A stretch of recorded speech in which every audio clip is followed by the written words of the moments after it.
అమ్మట్టంది నోటికైతే ఎందిరా దాని మీద అలా పడుతుంది నువ్వు ఎబ్బా అది లెగిస్తే తొక్కిద్ది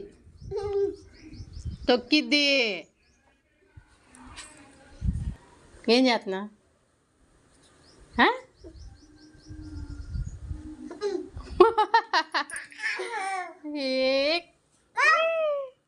అదేం చేసిందిరా నువ్వే కదరా వెళ్ళావు దాని జోలి అమ్మ ఏది అమ్ము ఏది అక్కడ లేదు లేదా లేదు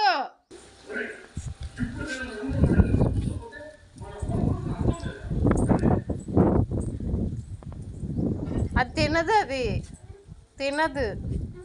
పచ్చి తినిద్ది ఎండుగడ్డి తినదు గాలికి వెళ్ళిపోయి దటను గాలికి వెళ్ళిపోయి దట ఇంకొద్దులే